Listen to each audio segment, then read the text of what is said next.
For more on China's Olympic results, let's turn to Paul Dong in Beijing. He's the co-founder of EI Asia Limited, where he also serves as a sports industry observer, and he's also a sports and culture commentator for CGTN. Always great to see you, Paul. Hi, Elaine. Thank you for having me. Well, we know that China is leading the gold medal count, swimming and diving getting the most attention so far. I just want to get your sense and your take on how this first week has gone for China. Well, I think because China is a large country and China is one of the biggest delegations now entered into Paris, and so it's quite diverse. I mean, people following different various sports, and some people are never really familiar with some of the medals that have suddenly emerged. But once every 4 years, there are some medal winning for China, but not necessarily followed that closely or familiar with by a lot of people. But I think so far, maybe a lot of fans have lowered their expectations in some events, some sports like swimming, and so far China has already claimed 1 gold with a world record. But I think the public are generally settled with the silver or bronze, or even outside of the medal finish for the Chinese swimmers who enjoyed a little bit too high expectations before Paris.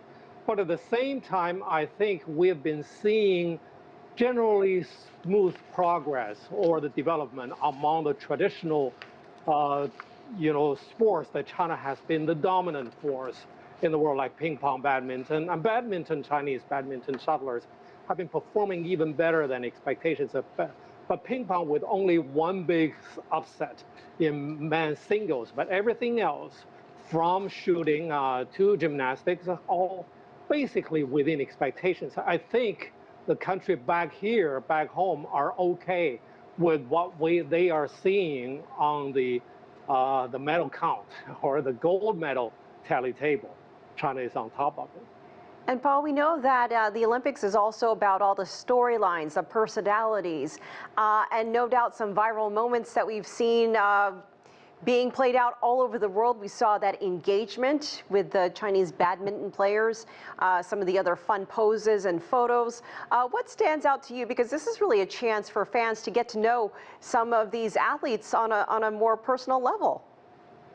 Exactly, Elaine. That's what you said is exactly true, because this, the ring exchange or the male shuttler, all of a sudden, but it's not really outside of her expectation, because they were already very close friends and very close to engagement. But the scene is very moving. It reminds people of 8 years ago. I know that 7 years ago in Rio, when a Chinese diver at the end of the women's singles diving event also nailed down for his female teammate to accept his engagement request. And that happens again, and this time is even happier because his girlfriend just won the gold medal. And to be honest, China has a very strong traditional badminton team, and people no longer necessarily remember every name on the mixed doubles or doubles event. But all of a sudden, with a young man now being engaged with a gold medal winning doubles partner, a mixed doubles player, I think it's easier for their names to be remembered now among the public. Yeah, I mean, some fun moments there throughout the Olympics, and we still have 1 more week to go.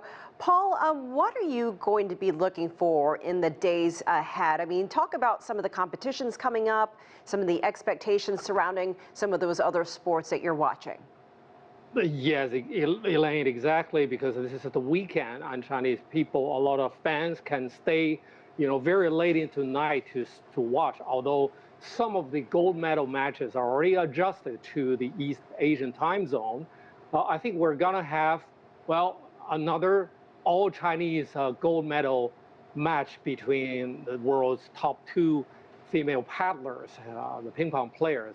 But this time around, their position as gold and silver medal winners in Tokyo 3 years ago will be swapped, because the silver medal winner 3 years ago is now the #1, the runaway #1 in the world now. we will see a big fight.